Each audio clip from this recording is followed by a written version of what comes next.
Jaylen Brown got aggressive. Sam Hauser got hot. The offense and defense were both on point. Celtics, easy win. I'm going to talk about it right now on the Locked On Celtics podcast.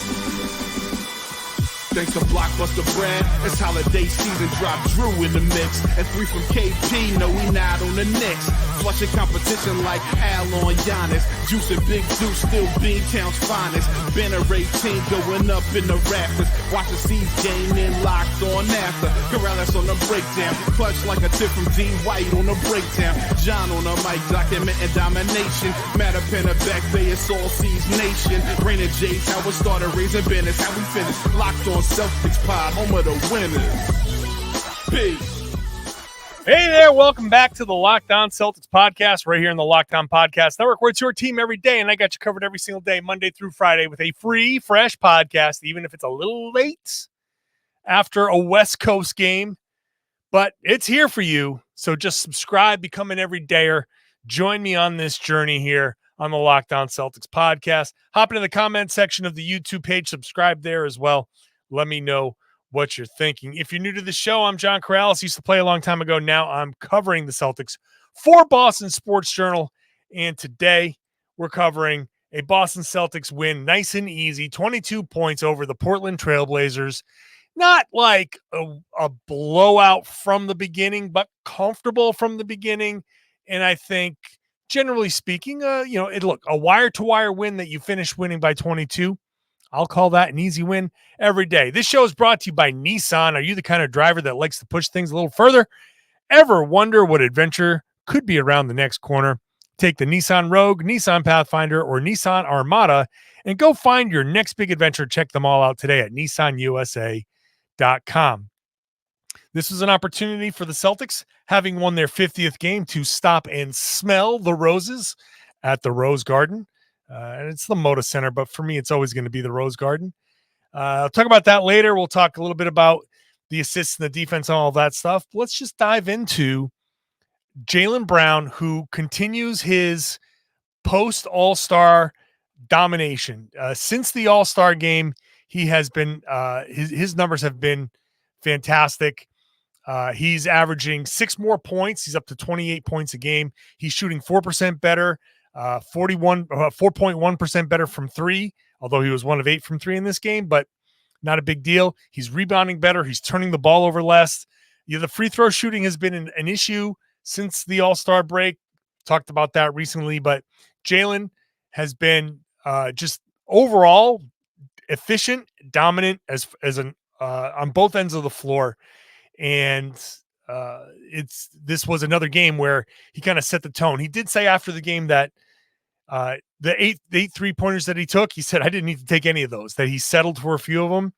And, he's going to be critical of himself, but Jaylen got to the rim.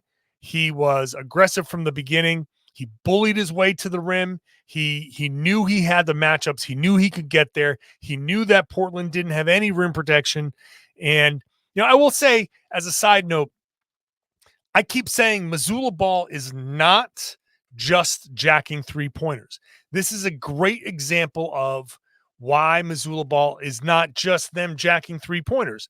Because when there's no rim protection, when there's an opportunity to get to the rim, they do it. So if they were just a jack a 3 kind of offense, they would have taken 63-pointers in this game, not 62-pointers. They did take 43-pointers, which is right on par for them. The last place team in the league is the Lakers, I believe, and they take 30 3-pointers a game. So just wrap your head around the league. As a side note, wrap your head around the league. 30 to 43 pointers is going to be about what you get. And the Celtics have a bunch of good 3-point shooters. They're going to shoot a bunch of 3-pointers. But Jaylen admitted 8 was a few too many. He could have stayed aggressive. But also at the same time, I'm going to cut him some slack. Being as aggressive as he was, he was 11 of 16 in the paint. He was 6 of 7 at the rim. You do have to balance that, right? You do have to take a 3-pointer here or there because you want to keep the defense honest. If you just drive, they're going to play the drive, and hey, you send a little bit of help, and then you get into some sort of trouble. So I am going to cut Jaylen some slack. He's going to be self-critical, and I appreciate that self-awareness, and I talked a little bit about the self-awareness that he has yesterday. I appreciate that in him, but you have to take some of those 3-pointers because the defense has to respect that. And he's capable of hitting those. There are a couple that were kind of close in and out. So I didn't sit there and think, oh, geez, Jaylen's really going overboard with the 3-pointers. I thought Jaylen was really good with the 3. I thought his shot selection was really good. And after the game, Joe Mazzulla looked at the box score and he said, man, this is a shot selection dream. Celtic got 100 shots up. They took 62 pointers, 43 pointers. They got to the line 12 times. That's just beautiful. It really is beautiful. They got to the rim. They got to the paint. They took a tiny bit of mid-range, but not too many.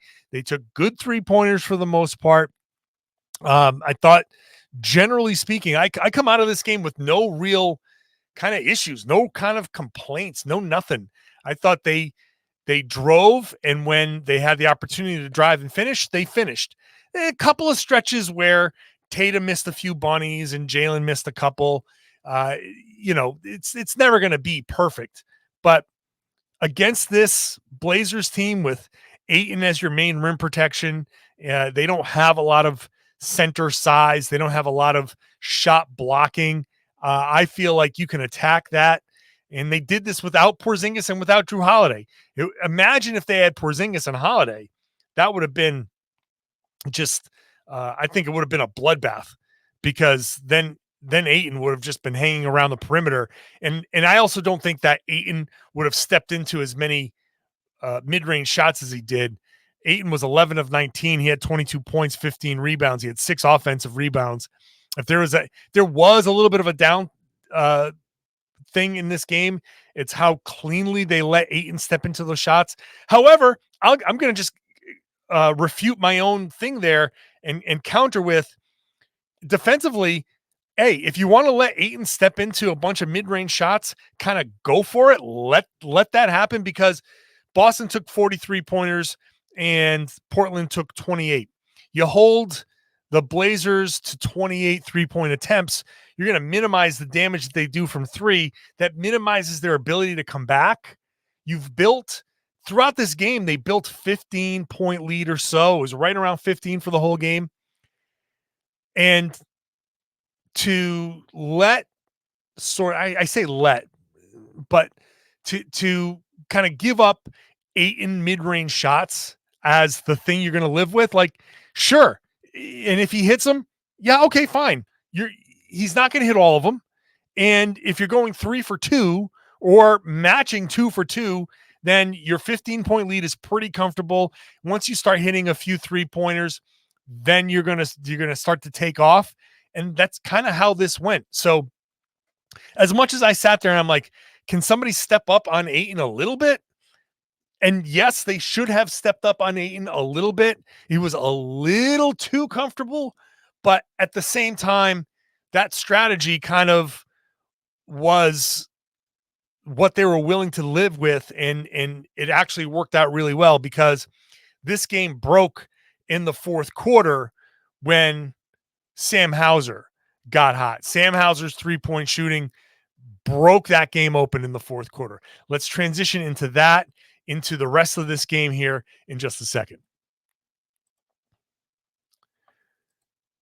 Today's show is brought to you by BetterHelp. Now, I'm a big proponent of therapy, and I know BetterHelp can help eliminate 2 major hurdles when it comes to therapy. You got to find a therapist, which is tough to do. Normally, you would drive around your neighborhood or around near work, so you don't have to drive too far. Very limited options. And if you don't click with that person, then what? BetterHelp, it's all done online. So whether you just need to get something off your chest, or whether you want to go something a little more, a little deeper, you can find somebody, because you fill out a quick questionnaire. You get set up with a licensed therapist. It's entirely online, designed to be flexible and suited to your schedule. So if you're thinking about starting therapy, give BetterHelp a try. Very simple. You go to betterhelp.com/LockedOnNBA. You fill out that questionnaire. You get with that licensed therapist. And if it doesn't work, you just switch.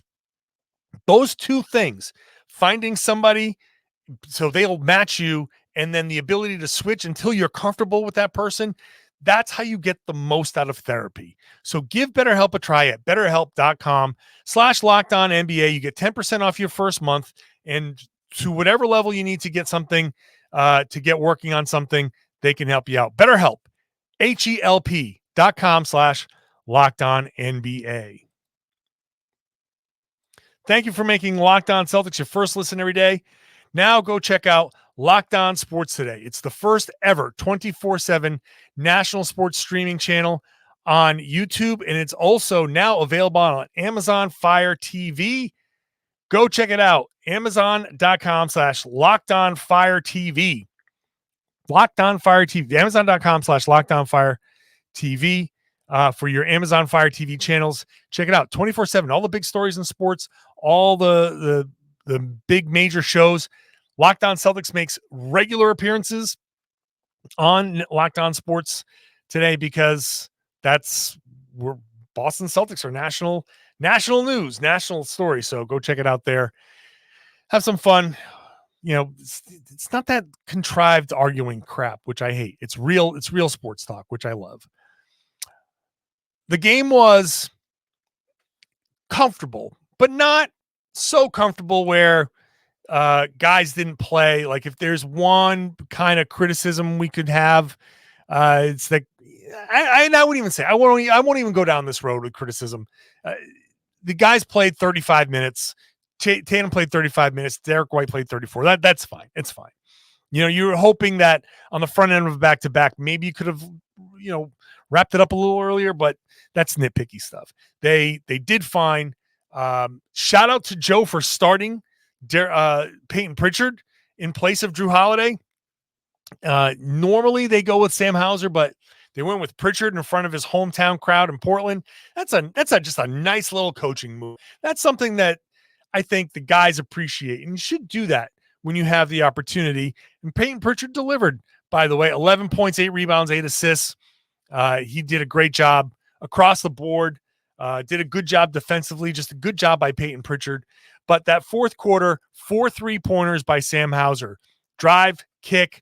He did a good job relocating. Good job. Fake sidestep 3-pointer. It's a progression in his game this season, especially, where it's not just catch and shoots for Hauser. He's expanding his game within the role that he has, which is the important part, right? He's not trying to do too much with his game. He caught another alley-oop, lay in, not a dunk, but gets to the rim when he needs to. But the shots off the move, the fake sidestep, shoot, those types of 3-pointers are important. And the better he gets at those, the just that much more dangerous that he's going to be. So, but this goes along with the strategy, right? Tatum was very good driving. Now he shot 9 of 23, but again, he was 2 for 8 from 3. So that means he was 7 of 15 from 2. So, and then he got to the line, 6 of 8 from the line. So very good, aggressive Tatum. He didn't settle. He didn't take too many fadeaways. He was aggressive, drawing fouls, the big sweep through moves and that stuff. So Tatum did a good job. He had 8 assists. Jaylen Brown had 5 assists. The Celtics had 34 assists and just 3 turnovers, which is amazing.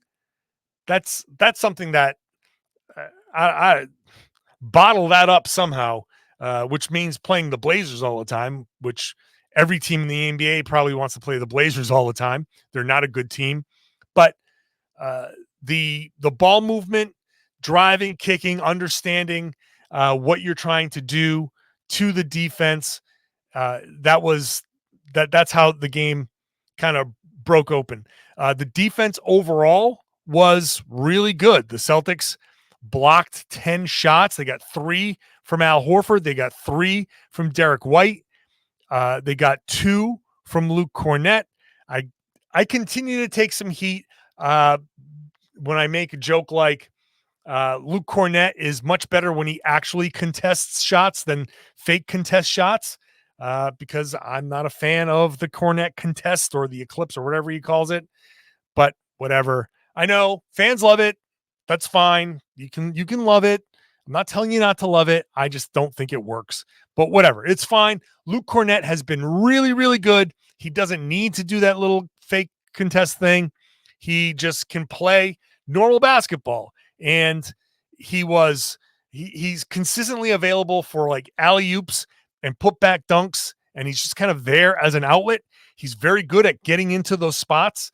And when somebody drives, if the defense steps up, Cornet's really good at finding that little seam somewhere behind the defense or down the middle, and he gets to where he needs to be available for the putback or the alley-oop. He, like I said, blocked a couple more shots. He is actually contesting shots at the rim. He had a gorgeous pass to Jayson Tatum for a dunk. That was really good. He's a very underrated passer. Offensive rebounding, very good from Luke Cornet. So he did a really good job.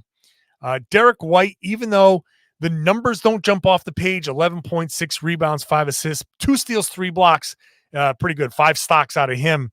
The shooting numbers, not great. 5 of 14, 1 of 5 from 3. Celtics just an average night, 15 of 40 from 3. So 37.5%. Nothing special, but effective enough because you shot an average amount and you made 15 of them. That's pretty good. 15 made 3-pointers is going to do well when you're getting to the rim and mixing everything up. That's really, really good. So, but Derek White just kept feeling like he was in the middle of everything, whether he registered a statistic or not. It just felt like, especially in the first half, White was just in the middle of everything. They played with great pace in the first half. That was really important. They didn't play slow. They didn't just settle. They really played at a good pace. They pushed the ball. They got into transition. They won the fast break point battle by, I want to say, like 14, 15. It was a significant amount. And Derek White was at the heart of that. So was Al Horford. Horford kicked things off. Just a great game from Horford because he took what they needed, what the defense gave them at first, which was Al Horford 3-pointers, and he hit 3 in the first quarter. And then he just took one, made one the rest of the way. And simple 11.4 rebound, 4 assists, 3 blocks, and a steal for him. 10 blocks, 7 steals for the Celtics. The defense was really, I think, on point for the most part. Little lapses here and there. I didn't like the Ayton 6 offensive rebounds. And I talked about the other stuff there, but as far as Ayton goes, but the defense was on point. The offense was on point. The 34 assists on 49 makes shows how aggressive they were on getting to the basket. And just, I got nothing to complain about this game. This is just a nice, solid, comfortable win over a not so great team, but a team that could make some shots, right? Ayton's capable of making shots. Anthony Simons is making shots. Delano Banton held in check after 2 amazing games for him, but Jeremy Grant is capable of making shots.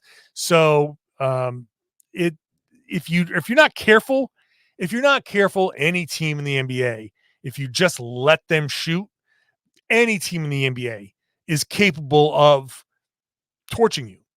That's ESPN just did a whole big story on how 20-point leads are not safe, and no 20-point lead should be considered safe in the NBA, because even a team like Portland, you saw they had a 15-5 run at one point in the third quarter. The Celtics responded nicely. They closed the quarter. That's another thing they did in this game. They closed quarters well. They closed the third quarter well. Sam Hauser got going at the beginning of the fourth quarter. It was an extended 17-6 run. And at that point, the game was basically in complete control. So it's kind of what you look for in a win. A road game in Portland after, kind of a rocky start to the road trip. People not feeling great. You should feel good about this game. And the Celtics felt good about this game. The Celtics feel good about winning 50 games. It's okay to stop and smell the roses, which the Celtics kind of did. And I'll talk about that next. Today's show is brought to you by not LinkedIn. It's brought to you by Nissan. I clicked the wrong button on YouTube, but today's show is brought to you by Nissan. Are you the kind of driver that likes to push things a little further? Ever wonder what adventure could be around your next corner? Our friends at Nissan have a lineup of SUVs with the capabilities to take your adventure to the next level, like the 2024 Nissan Rogue, which is perfect for city drives and great escapes. Class exclusive, Google built in is your always updating assistant to call on for almost anything. Forget the wires that look ugly, that get tangled up in your gear shift. You just don't want that. Their Google Assistant, Google Maps, Google Play Store, all built right into the 12.3-inch HD touchscreen infotainment system. The 2024 Rogue is the perfect mid-size crossover for your next adventure. You want to go big? How about the 2024 Nissan Armada? What change? It will change what you expect from a full-size SUV. Picture a rugged 4x4 that can seat up to 8 in first-class luxury and style. Tow bigger and explore further in the 2024 Armada. Take the Nissan Rogue, Nissan Pathfinder, or Nissan Armada and go find your next big adventure. Shop nissanusa.com. Thank you for making Locked On Celtics your first listen every day. Go check out Locked On NBA, rotating hosts all week long. I will be back on the Wednesday show next week because the Celtics finally have a Tuesday off. But doesn't matter who's hosting there with Jake Madison of Locked On Pelicans. It's always a great show. So go check out Locked On NBA wherever you get your podcasts. So after the game, Jayson Tatum and Jaylen Brown, who were out together, were asked about just kind of appreciating having won 50 games. They March 11th, at that point, we're on the West Coast. On March 11th, they won their 50th game of the season. They are comfortably ahead. They have 8 more wins than anybody in the East, 5 more wins than OKC in the West. They're 50-14 at a 78% winning percentage. They are on pace for 64 wins, which would mean when Phil Jackson talked about being a true contender, you had to have 40 wins before you lost 20 games. Well, the Celtics have 50 wins before they lost 20 games. They could get to 60 wins before they lose 20 games. They might not even lose 20 games this season because they are on pace for 64. So if they get to 63, there you go. Now, if it's 62-20, so be it. But that would be still pretty amazing to get to 60 wins before you get to 20. That, I think, makes you a contender. And Jaylen talked about, like, every year he kind of makes the same speech to his team right around this time of year, right around the time they clinch a playoff spot or are basically clinching a playoff spot. Their magic number in the East is 9. So they're very close. They're gonna clinch that top seed, and it's very likely they're going to clinch the top overall seed, number 1 throughout in home court throughout the course of the playoffs, which is going to be really nice. That's something that I think all of us appreciate, in the potential to win perhaps a championship at home. But 50 wins is 50 wins, and that's a 50-win season is a good season. All right, 50-32 is when you go back and look through the annals of history and you say, oh, that was a 50-win team. That's pretty good. Though that was a 50. That all these 50-win teams, they're all pretty good. And the Celtics are at 50 wins, and they still have what did I say? 50-14. So they still have 18 games to go. So it's okay. I know. I hear you. Some of you who are saying, I don't care about 50 wins. I care about that one last win in June that wins them a championship. And yeah, we all do. We get it. I don't want the reaction to be like, as I've said before, cross-armed. I don't care. I don't care about 50 wins. I just care about a championship. Well, yeah, they can't win a championship in March, but they can get to 50 wins in March. And all of these little milestones, all of these little victories are worth celebrating because they're the little carrots that keep you going through the course of a regular season. I compare it to like a weight loss journey, right? Like I'm trying to lose weight, and every time I lose 10 pounds, I'm like, hey, look at me. Well, I just dropped 10 pounds. What a great day this is. I'm getting closer to my goal. You don't sit there and be like, yeah, that's fine. You lost 10 pounds. You're supposed to lose 50. So who cares? You can't have that attitude. Any long journey any little victories you get along the way of a long journey, they make that journey go by faster. They make it a little bit easier, and it's good to make progress. You celebrate your progress. So I choose to celebrate 50 wins. I think these guys taking a second, I'm not talking about champagne or going crazy. It's like at the end of this game, 50 wins. Hey, you know what, guys? This is pretty good. Let's take tonight and feel good about ourselves because 50 wins is difficult. And we got to 50 wins already. So, good for us. Good job, guys. Feel good about yourselves. And I think it's important to have those moments. It's just like it's important to have those self-critical moments. It's just like it's good to have the Cleveland moments where it's like, all right, don't get too full of yourself, buddy. The very Boston, like one thing Bostonians love is to say, don't get too full of yourself. All right. Like there's an appropriate level of confidence. And if you cross that level of confidence, you're getting cocky. You can't get cocky. So we love a good keep yourselves in check moment, but also you got to have those celebratory moments. You got to have those pensive moments. You got to have those reflective moments. You got to have all of them together so mentally you can properly keep yourself in the right place. It's all now as a fan, hey, scream and yell and do whatever you want.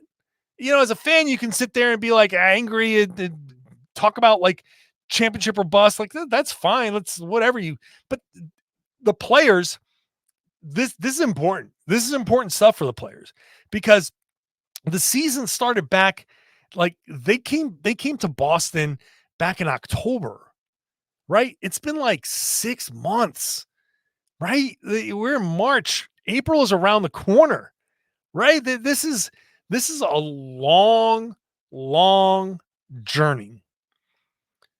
And so to hear these guys talk about being grateful for being on this team, like they should appreciate being on a good team. And they understand the goal is to win a championship.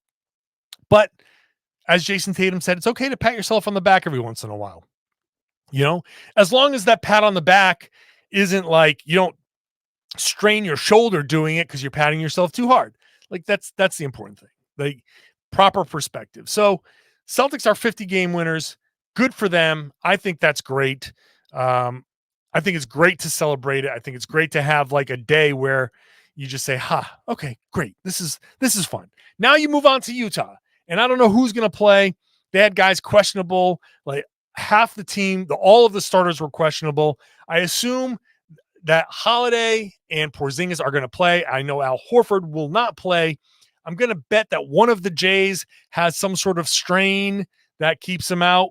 Which one's it going to be? Maybe it's Jaylen with that lower back pelvic strain. Not that it seemed to bother him at all in this game, but I assume there's going to be some level of missing guys here against Utah, which is fine as well, because again, I like the fact that against these lesser teams, mix in some of these other guys, starting Pritchard, get Hauser extra minutes, because those guys are going to play hard. And you're going to get a little bit of a rested Holiday and a little bit of a rested Porzingis. I assume, I don't know, maybe not Porzingis. I don't know that the hamstring tightness, he was ruled out pretty early. So I don't know how long. I'm just guessing that he'll be back, but maybe not. So we'll see how they do. This is always, I've always chalked that Utah game up as a loss. We'll see if it remains that way. Maybe they don't. Maybe they win this game. Maybe it's going to be different because of how they mix up the personnel. We'll see. I'll be here after that game as well. Doesn't matter what time that game ends. I mean, I'm posting this show it'll be about 5 a.m. by the time I post this show, because that's my level of dedication for you. I'm here to get you your podcast. So when you wake up, you might be just waking up as I post it. For some of you, getting to work super early. So I thank you very much for being an everydayer. I thank you very much for subscribing. If you're not a subscriber, if you're here by now, hopefully it's worth it. Subscribe on the YouTube page. Get those subscriber numbers up. That's really, really important. I don't ask for that a ton, but the subscriber numbers on YouTube really matter.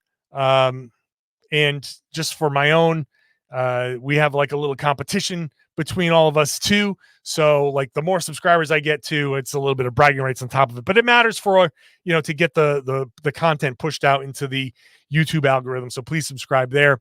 And then I would love it if you shared the podcast, spread the word, tell everybody they should be listening to and watching the Locked On Celtics podcast here on the Locked On Podcast Network. It's your team every day.